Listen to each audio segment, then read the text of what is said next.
اللہ تعالیٰ نے ہم پر یہ فضل فرمایا ہے کہ ہمیں اللہ نے عظمتوں والے محبوب عطا فرمائے۔ نبی پاک صلی اللہ تعالیٰ علیہ وسلم کا علم بھی بڑا عظیم ہے، حضور کے معجزات بھی بڑے عظیم ہیں، کمالات بھی بڑے عظیم ہیں، فضائل، شمائل، خصائل۔ حضور کو اللہ تعالیٰ نے جس زاویے، جس سمت سے عطا فرمایا ہے تو عظیم ہی بنایا ہے۔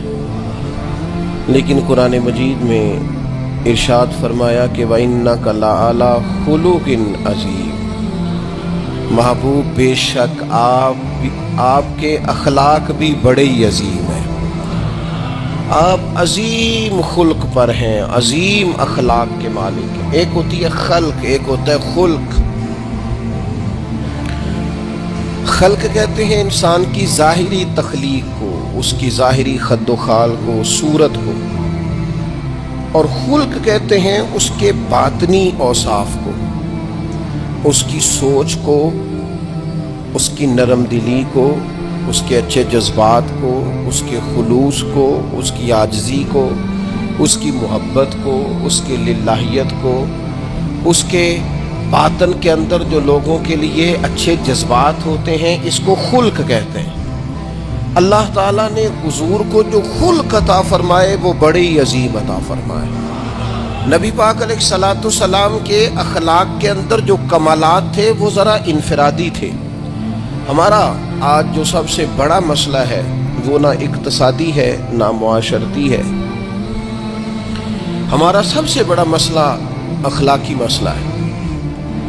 قومیں، ملتیں، قبیلے جب اخلاق چھوڑ جاتے ہیں اور جب وفاداری چھوڑ جاتے ہیں اور جب عظمت کردار چھوڑ جاتے ہیں تو وہ خود بخود بیک ہونے لگتے ہیں، وہ پیچھے ہٹنے لگتے ہیں۔ بہت سارے لوگ بام عروج پر ہوتے ہیں، آگے نکلتے ہیں، لیکن اپنی اخلاقی کمزوریوں کی وجہ سے وہ پستیوں کی طرف سفر شروع کر دیتے ہیں۔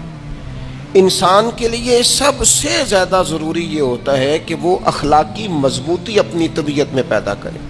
بہت سارے دوست لوگوں سے پیار کرتے ہیں لیکن بعد میں جب وہ ان کا اخلاقی رویہ دیکھتے ہیں تو خود بخود پیچھے ہٹ جاتے ہیں۔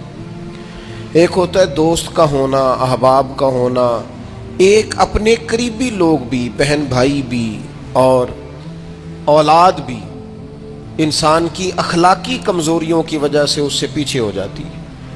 جب تک رویے میں، مزاج میں اخلاقی بلندی پائی جاتی، نبی پاک صلی اللہ تعالیٰ علیہ وسلم نے فرمایا تم میں سے بہترین مسلمان وہ ہے جس کے اخلاق زیادہ اچھے ہیں، جس کی عادات زیادہ عمدہ ہیں، جو عظمت کردار کا حامل ہے۔ مزاج میں وفاداری ہونی چاہیے، مزاج میں خیر خواہی ہونی چاہیے۔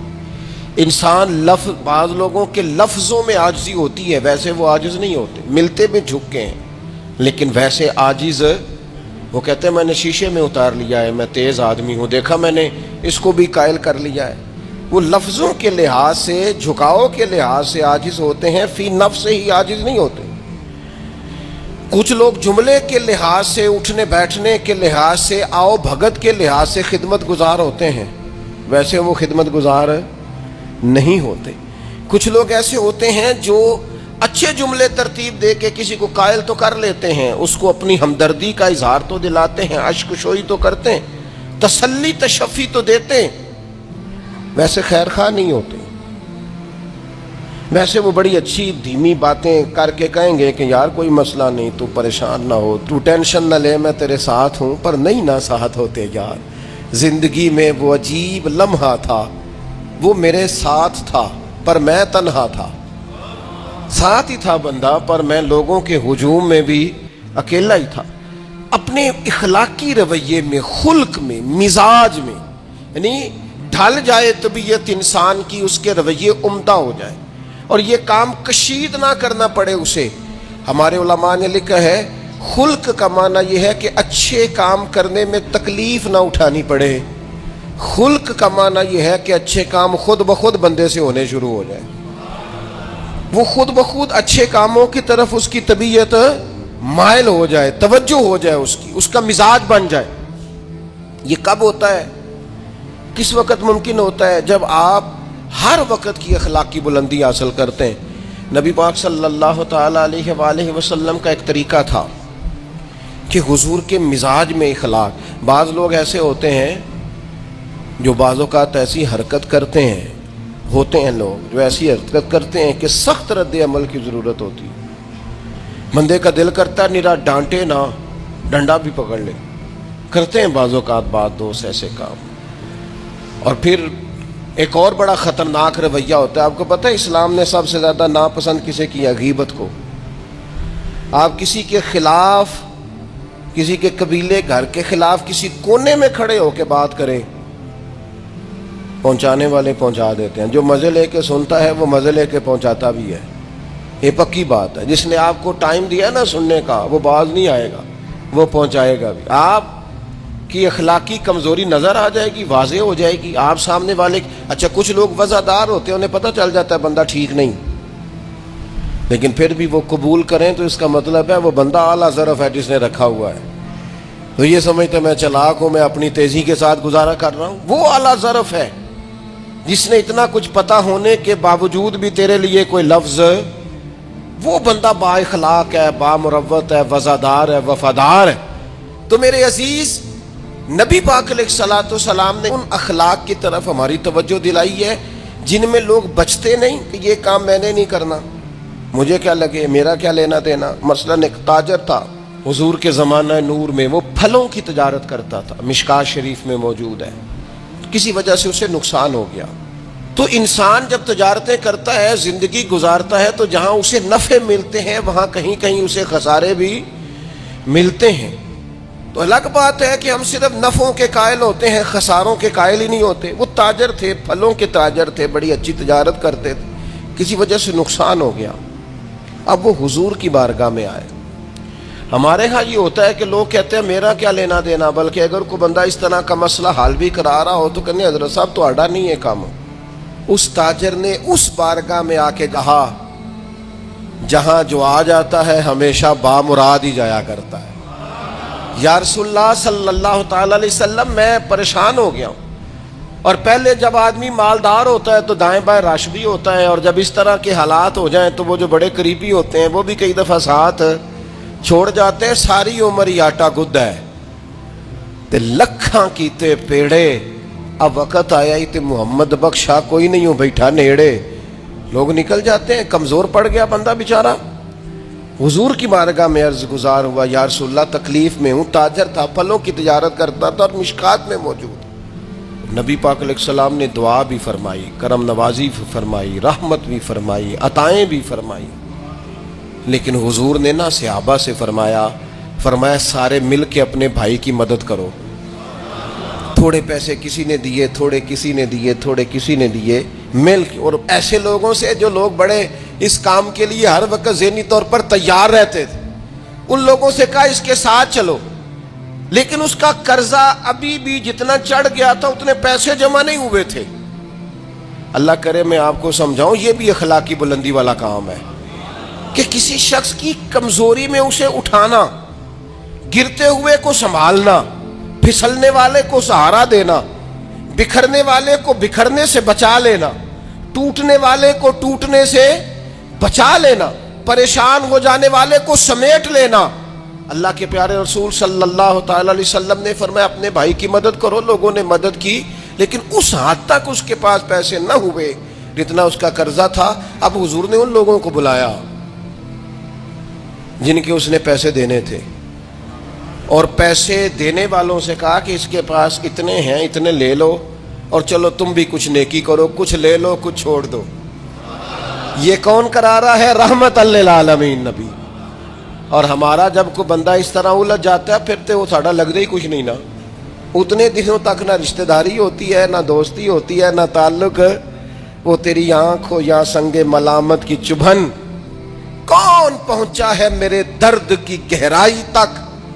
دور شہرت میں تو یاروں نے کیا یاد بہت، پر ساتھ آیا نہ کوئی کوچے رسوائی تک. جب حالات خراب ہوتے ہیں تو سب سے پہلا کام یہ ہوتا ہے میرا تعلق کوئی نہیں. اور جب ٹھیک ہوتے ہیں تو پھر بڑی لمبی رشتہ داری نکلتی ہے، ہو کہتے ہیں وہ بڑی دور کے میرے قریبی تعلقات ہیں، وہ بڑا دور کا رشتہ ہے، میرا بڑا قریبی لین دین ہے۔ تو بڑی عمدگی سے لوگ بڑی دور شہرت میں تو یاروں نے کیا یاد بہت، پر ساتھ آیا نہ کوئی کوچائے رسوائی تک۔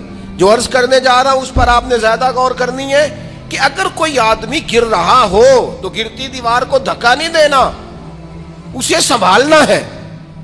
اس شخص کو وہ یار حالات ہو جاتے ہیں اوپر نیچے، انسان کمزور پڑ جاتے ہیں، راہ چلتے چلتے کئی دفعہ گاڑی کا صرف پیٹرول ہی ختم نہیں ہوتا، جو مفت میں پانی ملتا ہے کئی جگہوں پہ وہ بھی ختم ہو جاتا ہے، اور قریب قریب اس کی بھی کوئی شناخت نہیں ہوتی۔ کئی دفعہ صرف اور صرف پیٹرول کا مسئلہ ہی نہیں ہوتا، وہ جو 20 روپے میں ہوا ٹائر میں بھری جاتی ہے کئی جگہوں پہ وہ بھی نہیں ملتی۔ تو تسلی کے لیے اخلاقی رویہ یہ ہونا چاہیے کہ اگر کوئی بندہ کہیں کمزور پڑ رہا ہے، گر رہا ہے، تو اس کی اس کمزوری پر اسے تھاما جائے، اس کی حوصلہ افزائی کی جائے، تسلی دی جائے۔ لیکن ہمارا یہ ماحول نہیں ہوتا۔ میں اکثر کہتا ہوں دوستوں سے کہ جو آدمی اپنے گھر کی تیسری منزل شروع کرتا ہے نا، تیسرا لینٹر ڈالتا ہے، اسے سارے جا کے انہیں پائیا کو کم ہو جاتے دسی، بھئی ہونے کیوں دسنا ہے، مالدار آدمی ہے تیسرا لینٹر ڈال رہا ہے۔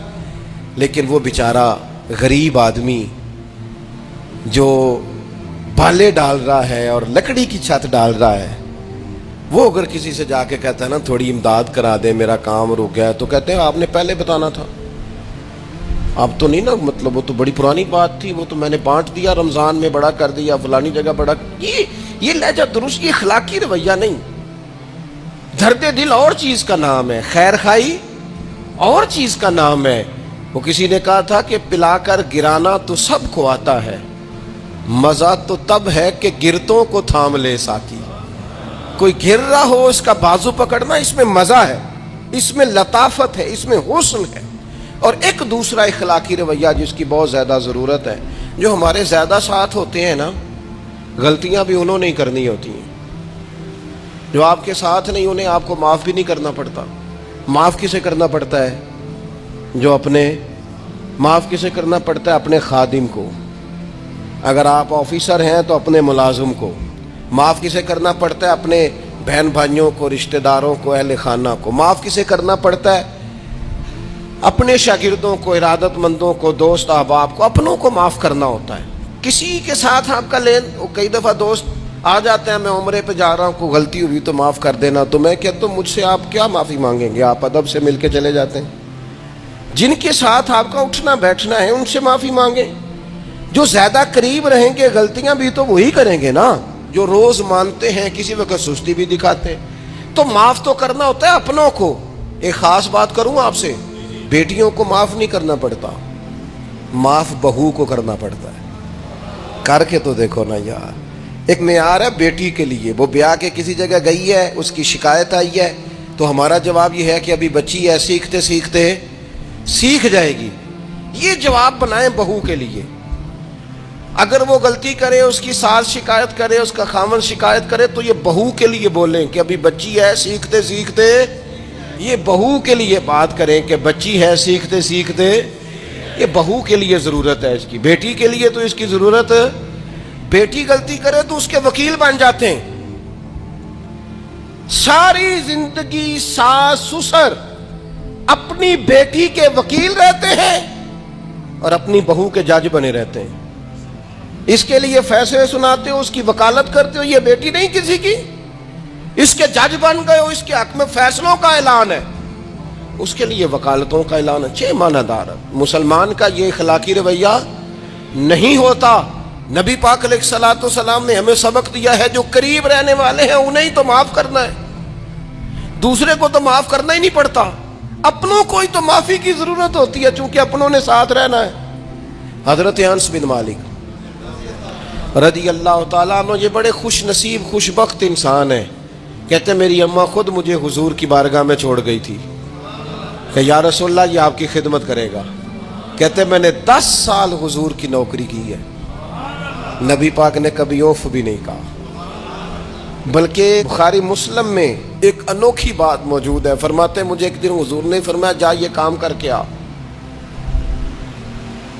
کہتے میرے دل میں یہی تھا کہ فوراً جاؤں گا. اسی طرح لفظ موجود ہیں, میرے دل میں تھا جاؤں گا کر کے آؤں گا. حضور نے فرمایا کر کے آ. دل میں پکا ارادہ تھا جاؤں گا, لیکن اپنی زبان سے میں نے کہا حضور میں نے کوئی نہیں جانا.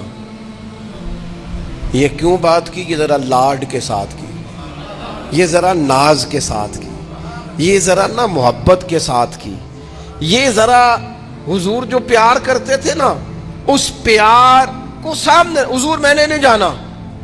تو کہتے ہیں حضور تھپکی دے کے, یہ غلام سے بات ہو رہی. حضور فرمانے لگے چل نہ تجھے کہا ہے نہ جا کر کے آ. کہتے میں چلا گیا, اسی ارادے سے گیا تھا جاؤں گا, لیکن رستے میں جب میں گیا تو بچے کھیل رہے تھے, میں نے بھی کھیلنا شروع کر دیا. کھیل رہا ہوں دیر ہو گئی. حضور نے بھیجا تھا کسی کام. اب جب زیادہ دیر ہوئی تو کریم گھر سے نکلے, اور جب حضور نے مجھے دور سے دیکھا اور مجھے کریم کے آنے کا پتہ چلا تو اب میں ڈرا.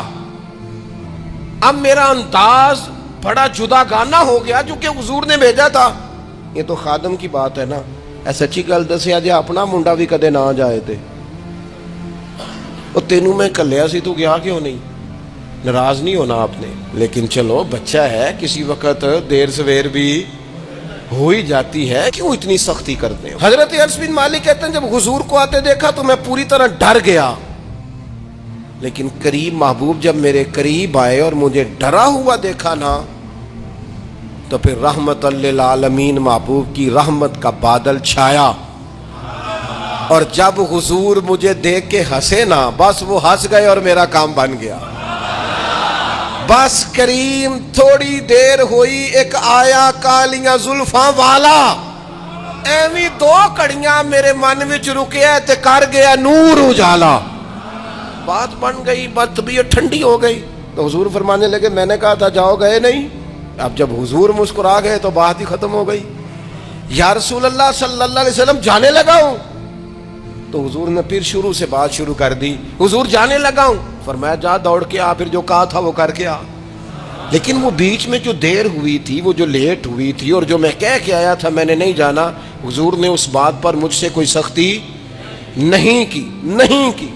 میرے عزیز, اپنوں نے تو غلطی کرنی ہے, معاف کس کو کرنا ہے؟ اپنوں کو. لیکن ہم نے باہر ساری دنیا کو معاف کر دیا ہے, اپنوں کو ہم معاف کرنے کو تیار نہیں. اپنوں کو معاف کرنا ہے, اپنوں سے در کو. اور پھر آپ اگر کوئی دینی تعارف رکھتے ہیں, آپ نمازی ہیں, آپ حاجی صاحب ہیں, آپ بزرگ ہیں, آپ شیخ ہیں, تو پھر تو آپ کے اخلاق میں اور زیادہ وسعت ہونی چاہیے. جیسے جیسے بندے کی عمریں بڑھتے جائیں نا ویسے ویسے اسے میٹھا ہونا چاہیے, کڑوا نہیں ہونا چاہیے. جیسے جیسے اس کی تسبیح بڑھتی جائے ویسے ویسے اس کا لہجہ بھی وسیع ہونا چاہیے. اس کے مزاج کے اندر دینی اگر آپ تعارف رکھتے ہیں تو پھر تو آپ کو, میں آپ سے عرض کروں, میں کئی دفعہ دوستوں سے شکوہ کرتا ہوں, میں کہتا ہوں یار ہم تو جو کہنا چاہتے ہیں وہ بھی نہیں کہہ سکتے. ہم تو سونا چاہتے ہیں, ڈھب سے سو نہیں سکتے, ڈھونڈتے پھرتے ہیں جگہ ملے کوئی آرام کرنے کو. کیوں؟ اس لیے کہ دینی تعارف رکھتے ہیں. آپ نے وہ دعویٰ ہی نہیں کرنا تھا, یہاں تے چٹی چادر لا دے نا کڑیے تے پین فقیران دی لوئی, چٹی چادر تے پھر داغ لگیندا ہی تے لوئی نو داغ نہ کوئی. جب آپ کا دعویٰ ہے کہ ہم نے کام کرنا ہے اور بڑی اوپر والی سطح پہ کرنا ہے تو پھر آپ آرام ڈھونڈتے پھریں, پھر آپ قرار ڈھونڈتے پھریں. تو یہ تو دو باتیں ہو گئی. ایک بات کرنی پڑے گی, دینی تعارف رکھنے والے آدمی نے اگر اس نے دین سکھانا ہے اپنے بچوں کو, اپنے گھر والوں کو, تو حسن اخلاق سے سکھائے گا. وہ اگر ڈنڈا پکڑ لے ہر وقت, سختی بھی کریں جہاں ضرورت ہو, لیکن اگر اس کا لہجہ ہی ہمیشہ کے لیے تلخ ہو جائے گا تو وہ کبھی بھی دین سکھانے میں کامیاب. انسان بہت سارے دینی غلطیاں کرتے ہیں. میں بہت سارے لوگوں کو دیکھتا ہوں وہ اس طرح تنقید کر رہے ہوتے ہیں جیسے انہوں نے پہلے اسے پورا درس نظامی پڑھایا ہے, اصول پڑھائے ہیں, تو اب غلطی کر رہا ہے تو تنقید کر رہے ہیں. بھئی عام آدمی ہے, اس سے غلطی ہوگی. بڑی اہم بات بھی, بہت بڑا آدمی بنیادی بات سے بھی کسی وقت ناآشنا ہو سکتا ہے, لیکن آپ کے لہجے میں سختی ہے, آپ بات کرتے ہیں تو تلخ کرتے ہیں, آپ سے کوئی دینی کلام کیا جاتا ہے تو آپ سخت ہیں. دینی لوگوں کو چاہیے کہ وہ دین سکھائیں تو اس میں بہت زیادہ اخلاق کا خیال رکھیں. غلطیاں کریں گے لوگ. اگر آپ عالم ہیں اور آپ کے پاس کوئی دینی معلومات ہیں تو پھر آپ کو اس کی خوبصورتی کا بھی پتہ ہونا چاہیے آپ نے. حضرت معاویہ بن حکم رضی اللہ تعالیٰ عنہ کہتے ہیں میں نے حضور کی مسجد شریف میں نماز پڑھی تو ایک شخص کو نا چھینک آئی, یہ بھی بخاری مسلم میں موجود ہے, تو میں نے نماز میں کہہ دیا یرحمک اللہ, یہ چھینک آنے کا جواب ہوتا ہے, میں نے یہ نماز میں ہی کہہ دیا. تب بہت سارے لوگ مجھے گھورنے لگ گئے, کچھ نے اپنے ہاتھ بھی مارے زانوں پر کہ یہ کیا کر رہے ہو, نماز میں بول رہے ہو. فرماتے ہیں نماز مکمل ہوئی ہو, یہ لفظ ہے حضرت معاویہ بن حکم رضی اللہ تعالیٰ عنہ کے, فرمانے لگے قسم اللہ کی میں نے حضور سے بہتر سمجھانے والا نہ پہلے کبھی دیکھا ہے نہ بعد میں کبھی دیکھا. فرماتے ہیں نہ حضور نے مجھے مارا نہ ڈانٹا, بلکہ جس طرح ایک بچے کو گویا ٹریٹ کیا جاتا ہے, سمجھایا جاتا ہے. حضور فرمانے لگے اللہ کے بندے نماز میں کوئی اور بات نہیں کرنی چاہیے, صرف اللہ کی تسبیح پڑھنی چاہیے, اس کے اسماء کا ذکر کرنا چاہیے یا قرآن پاک پڑھنا چاہیے. نماز میں کوئی اور کلام کرنے کی اجازت نہیں ہے. ہمارے ہاں لوگ دینی مسئلہ سمجھاتے ہیں تو اتنا ان کے مزاج میں تلخی ہوتی ہے بعض اوقات, اللہ ماشاءاللہ. کچھ لوگوں کی طبیعت اتنی کرخت ہوتی ہے, بچہ نماز پڑھ رہا ہے اور حاجی صاحب اس کے ساتھ کھڑے نماز پڑھ رہے ہیں, لیکن وہ اس کو کھڑا کر رہے ہیں تو یوں کندھے سے ہلا کے, تینوں آج تک نہیں پتا نماز ہے کہ یہ آپ دین سکھا رہے ہیں. یہ اخلاقی رویہ دین سکھانے کا, یہ لب و لہجہ دین سکھانے کا. قطعاً ایسا کوئی کام نہ کریں. میں تو یہ مدارس کے اساتذہ سے بھی کہتا رہتا ہوں, میں کہتا ہوں نبی پاک نے کبھی کسی کو نہیں مارا. آپ بچوں کو ڈانٹیں, کریں کچھ, لیکن وہ رویہ آپ اختیار نہ کریں جس کی دین اجازت نہیں دیتا. تو اخلاقیات میں ان چیزوں کا ضرور خیال کریں. ایک روایت اور عرض کر دوں آپ کو. حضرت جابر بن عبداللہ رضی اللہ تعالیٰ عنہ فرماتے ہیں میرے والد احد میں شہید ہو گئے تھے, میرے ذمے بہنوں کا بوجھ بھی تھا اور قرضہ بھی تھا. اللہ کے محبوب علیہ السلام نا مختلف طریقوں سے مختلف انداز میں میرے اوپر کرم نوازیاں فرماتے. نوازنے کا طریقہ, آپ نہ کسی کو نوازیں بہانے سے. میں نے بعض بزرگوں کو دیکھا ہے کسی بچے کو ادارے میں خانقاہ میں کمزور دیکھتے, وہ سریلا بھی نہیں ہے, اسے کہتے چل پتر نعت سنا, وہ نعت سنا رہا ہے تو اسے نذرانہ دے رہے ہیں, چل بیٹے تلاوت سنا, چل تقریر سنا, کسی بھی طریقے سے اس کو تسلی ہو رہی. اور اس طرح کا رویہ نہ اپنایا جائے کہ وہ مانگنے والا بن جائے. یہ اخلاقی بلندی ہوتی ہے آپ کی کہ آپ کسی شخص کو بہانوں سے نوازیں. اس طرح کا ماحول نہ بنائیں کہ آپ اسے کہیں کہ چونکہ تو کمزور ہے, غریب ہے, فقیر ہے, لہذا تجھے دے رہا ہوں. حضرت جابر بن عبداللہ فرماتے ہیں, اور یہ بھی آپ کو مسلم شریف میں ملے گا, فرماتے ہیں کہ جنگ میں میں حضور کے ساتھ تھا, میرا اونٹ بڑا کمزور ہو گیا, بیمار ہو گیا, چل نہیں رہا تھا. حضور میرے قریب آئے اور پیچھے آ کے فرمانے لگے اسے بھگاتا کیوں نہیں. میں نے کہا حضور بیمار ہے کیسے بھگاؤں. تو نبی پاک نے نا اونٹ کو ایک درہ لگایا اور گویا پیغمبر اعظم نے حکم دیا, نبی رحمت نے, نبی اکرم نے حکم دیا, فرمایا اونٹ بھاگتا کیوں نہیں. وہ جو سب سے پیچھے تھا وہ سب سے آگے نکل گیا. واہ کیا جود و کرم ہے شہ بطحا تیرا, اور نہیں سنتا ہی نہیں مانگنے والا تیرا. سرکار نے حکم دیا, وہ اونٹ سب سے آگے نکل گیا. اب حضور گھوڑا دوڑا کے آگے آئے, فرمانے لگے جابر یہ اونٹ میرے ہاتھ بیچ نہیں دیتا. وہ بیمار تھا, حضور کے حکم سے بھاگا ہے, فرمایا بیچ نہیں دیتا. کہا نہیں یا رسول اللہ ویسے ہی رکھ لیں. فرمایا نہیں میں پیسے دوں گا. یا رسول اللہ آپ کا یہ ہے. فرمایا نہیں آپ قیمت بتائیں. حضور ٹھیک ہے اتنے کا اونٹ ہے, میں مدینہ طیبہ جا کے آپ کی خدمت میں پیش کر دوں گا. حضرت جابر ابن عبداللہ فرماتے ہیں حضور نے مجھ سے اونٹ خریدا. مدینہ طیبہ پہنچ کر نبی پاک صلی اللہ تعالی علیہ وسلم نے سیدنا بلال حبشی سے فرمایا جابر کو اونٹ کی قیمت بھی دے دو اور کچھ پیسے زیادہ بھی دے دو. فرماتے ہیں مجھے اونٹ کی قیمت بھی مل گئی, کچھ پیسے زیادہ بھی مل گئے, اور جب میں حضور کی بارگاہ میں حاضر ہوا اونٹ پیش کر کے اور قیمت لے کے جانے لگا تو حضور فرمانے لگے جابر جانا نہیں, قیمت بھی تیری ہے اونٹ بھی تیرا ہے. نبی پاک نے وہ اونٹ بھی تحفے میں مجھے واپس دے دیا. یہ اخلاقی رویے کی بلندی کہ کسی شخص کی غربت میں اسے نوازنا, لیکن اس طرح کا نوازنا اسے محسوس نہ ہو کہ مجھے امداد دی جا رہی ہے. تو اپنے ان چند ایک اخلاقی رویوں پر ضرور توجہ کریں۔ ایک تو سب سے جس کو آپ دیکھیں کمزور ہو گیا ہے، گر رہا ہے، پریشان ہے، اس کا ضرور خیال کریں۔ لوگ بڑے بڑے تیز دوڑتے ہیں، کسی جگہ پھر گر بھی جاتے ہیں، گرتے ہوئوں کو سنبھالنے کی کوشش کریں۔ دوسری گزارش یہ کی ہے میرے عزیز، جو ہمارے قریبی لوگ ہیں انہیں تو ہم نے معاف کرنا ہے، اپنوں کو ہی تو ضرورت ہوتی ہے کہ درگزر کر کے اپنے ساتھ رکھا جائے، پیار کر کے اپنے قریب کیا جائے۔ اور تیسری گزارش یہ ہے کہ اگر آپ کسی کو دینی پیغام دینا چاہتے ہیں تو نہایت محبت کے ساتھ، نہایت خلوص کے ساتھ دینی مسئلہ آپ کسی کو بھی بتائیں تو اسے چھوٹا بچہ سمجھ کر آپ ڈیل کریں، شدت نہ اختیار کریں دین بتانے میں، وہ لہجہ اختیار نہ کریں جس لہجے میں محسوس ہو کہ آپ خود بااخلاق نہیں ہیں تو آپ کسی کو کیا سمجھائیں گے۔